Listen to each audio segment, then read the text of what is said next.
Yeah, so there was a game announced earlier today, and to most of you, it likely just passed by like nothing happened. But not in my house. I was tearing up in my bed this morning watching it when I first got up. That trailer was for .hack Z.E.R.O, the upcoming 30th anniversary project from CyberConnect 2. In 2026, the name .hack likely means nothing to you, but it means a lot to me, and I really want to talk about it. It's going to be a lot more fast and loose than my other stuff so far. I have a script insofar as I'm basically ramble typing while I'm slow at work. But holy shit, man, I really can't believe this is real life. I made a joke a week ago about still not believing Last Recode is real, despite it being almost a decade old, because time is fake and you can't convince me otherwise. CyberConnect 2 is a developer you likely associate with one of two things: Littletail Bronx or licensed anime Naruto games. But for me, and a couple other people at least, they have and will always be known for .hack. It's almost hard to imagine these days how widespread .hack was as a media property. It wasn't just your typical couple of video games. It was this massive multimedia project with games, OVAs included with the games, separate anime and manga, light novels, a trading card game during the TCG boom of the 2000s, you name it. In so many ways, it was ahead of its time. Transferring your save data between a full saga of games? .hack did it first. Trapped in an MMO story, leaving its users comatose and stuck in the game at risk of their own lives? .hack did it first. Hell, the first anime of the franchise, .hack Sign, is arguably a progenitor of isekai as a genre. Even within the games themselves, things went a step beyond just the game itself. Yeah, you're playing as Kite or Haseo, but you're playing not as the avatar in the world, but you're embodying them fully. You control the desktop, you check their emails, you talk to the friends you've made along the way, you trawl the forums looking for clues about the mysteries, you read all the normie articles in the mainstream news sites, or choose to ignore them. It's a masterclass of fully embodying a character through gameplay beyond just controlling their avatar. .hack GU, in particular, actually predated and predicted a future trend in the MMO space. I remember reading a review of Rebirth growing up in a magazine, and one of the negatives pointed out by the reviewer at the time was that by switching from the pseudo tab target menu-laden combat from IMOC to a more typical action RPG gameplay framework that the game had, that it had lost a bit of what made it feel like an MMO. Fast forward a few years, and tons of MMOs have faster-paced, cooldown-based action combat that's kind of reminiscent of GU. I've always gotten a chuckle out of that. Unfortunately for us here in the West, though, the third volume of .hack GU in 2006 would be the last .hack game we ever got. A few years later, CC2 would release .hack Link for the PSP, but only in Japan. That game was actually the reason I got into console modding. I first modded my PSP in order to play an unfinished English translation of Link. Actually, now I'm thinking about it, .hack was the origin of a lot of my advanced weebery.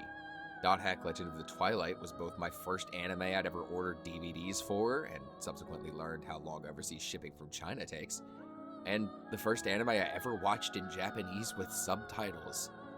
I remember turning on the subs while watching the DVD in English and noticing the subtitles didn't match the dialogue, and wondering why. Then I figured out it actually had the original Japanese audio track, and that's what the subs were for.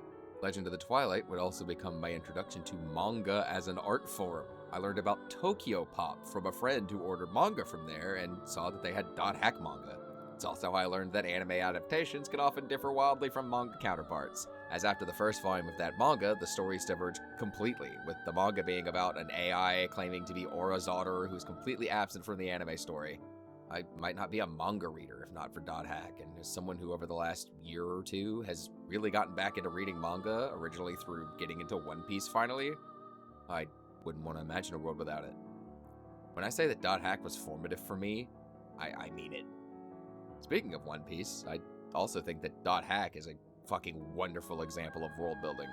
This franchise has a massive multi-decade timeline encompassing not only all of the actual media itself, but even events that we never got to see play out, like Pluto's Kiss, the first major internet incident in the franchise that took place in universe in 2005. The .hack universe is one where technology is advanced, and a lot of things we wouldn't see for years to come, like VR headsets for gaming, were conceptualized. We get in-universe explanations for differences in gameplay between IMOC, GU, and Link through actual different iterations of both the world MMO itself and the ultimate OS that everyone's running on their PCs. Yeah, the Windows has lore. .hack goes deep. Another interesting thing is that in universe, the reason for the transition from the world, which was still widely successful at the time of its abandonment, to the world R2 from GU, was an incident which resulted in the loss of most of the original game's source code. It's crazy thinking how many games now from that era, alongside .hack, had to be recompiled or remade for their new releases due to loss of source code. Again, .hack was so ahead of its time, man. .hack's not perfect, far from it. It's a lot more likely to be considered someone's best 7 out of 10 they'd ever played than any actual mainstream accolades. But I almost prefer it that way, in a weird sense. Megaton, the hyperfixation that would replace .hack for younger me not long after the last US release came out, has very much become mainstream, and while there's a lot of good that's come from that, it's also come with its negatives, a sanding of edges, if you will. See the Persona 3 Fest segment of my first video for a bit more on that. It's almost like that one Dark Knight quote, if you squint hard enough at it, your beloved niche franchise will either die or live long enough for the mainstream to get to it, for better or worse. IMOC is obtuse and archaic, even for PS2 standards. It can be, especially for new players, a difficult set of games to actually have fun playing. I've always felt like that's why GU was chosen for the re-release over it. The gameplay, the presentation, etc. are a lot more modern, so many of its issues could be ironed out with numbers tweaks. Virus scores, just virus scores, fuck them. If you didn't resort to an action replay at some point during your playthrough of the 4 games, getting those things, were you really gaming? GU, while improving in a ton of areas from its predecessors, still has issues with padding in certain sections of the story, repetition in standard area backgrounds, and the area cave designs, and all that shit. But fuck me, man. When those games hit, they slam a natural 21 every time. Big bombastic moments, lovable characters, gorgeous music, immaculate vibes, all around. Blink is fine. I finally finished it a few years ago, and it is definitely a video game for the PlayStation Portable. It's this time travel romp through the .hack timeline, with gameplay segments where you're traversing areas that are somehow even more repetitive than the previous titles, though some grace has to be given for the UMD storage size constraints. You're also basically just juggling enemies a lot, with this odd juggle minigame that wasn't really that great. But even Link had its high points, the biggest for me being the antagonist organization Shixal and their leader, Flugel, aka Ryuji Sogabe. Plus, the X-Form designs for everyone were a neat addition, if nothing else. I think what resonated with me the most about .hack growing up, and even now, is, oddly enough, the humanity of it all. The whole franchise conceit is about showing the meaning of the digital connections we make with the people around us. Yes, we may be interacting with characters on a screen, avatars in a digital world of ones and zeros, but at the end of it all, the forum names and digital faces we see and talk with and butt heads with and connect with are real people. We may be using a modern conduit of connection, but there is still meaningful human connection happening between people.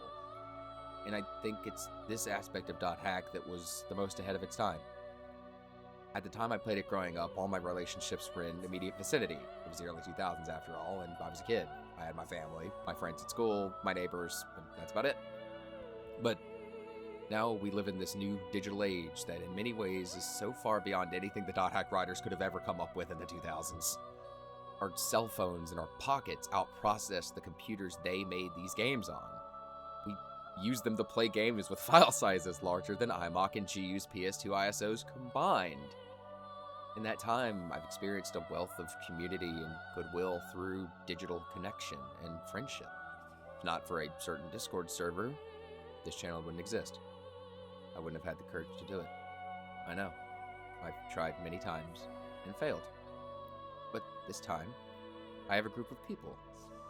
Many, if not all of them, who I likely will never meet face to face on this earth. Who care about me. Who are rooting for me. Who genuinely want to see me succeed on the platform and in whatever else I'm doing. I haven't been able to play physical TCGs since moving to my current city, but I'm having more fun with Commander maybe than I ever have. I'm able to keep ties with my old friends that I've moved away from in my adulthood. Sometimes loneliness creeps in my quiet physical walls, but I know that even if the threads are just data reaching out, that other hands of ones and zeros are out there reaching out to me. And this is why .hack is so important to me. When I think of .hack, I don't just get any one facet of it. I remember the music, the memories, the jank, the frustration, the longing of its absence. I remember all the individual pieces of art weaving a web of a shared universe that I could wiki dive for hours. And in this moment, I will forever treasure and hold dear this feeling of renewed hope for the future, of a franchise and a team of creatives I never thought I'd see get to do this again. Watching the trailer for Z.E.R.O brought tears to my eyes. I'm tearing up talking about it now. I feel like a kid again. I felt like a kid again all damn day. And even in the midst of my current project I'm working through the script for, I just had to gush about .hack. It isn't every day that a franchise climbs out of a grave so set in the earth and dusty I'd stopped visiting it. .hack isn't any one thing to me. Every refraction of the kaleidoscope is valuable and beautiful. .hack means the world to me. And I still, after writing all of this and recording all of this, can't believe it's really back. Good morning, the world. I cannot wait to log back in with tears in my face and joy in my heart. Thank you so much for watching. Wow. So if it wasn't evident by the video itself, I did not plan this at all. I've been working on the script for my big project. I'm working on the script for my next big project and got completely blindsided by the .hack announcement. And I just had to talk about it. I had to. I just had to. Not a choice. Next full big game analysis is coming soon on a game that I am very happy I found and played. But that'll have to wait for next time. Like and subscribe, and I'll see you guys then. Bye!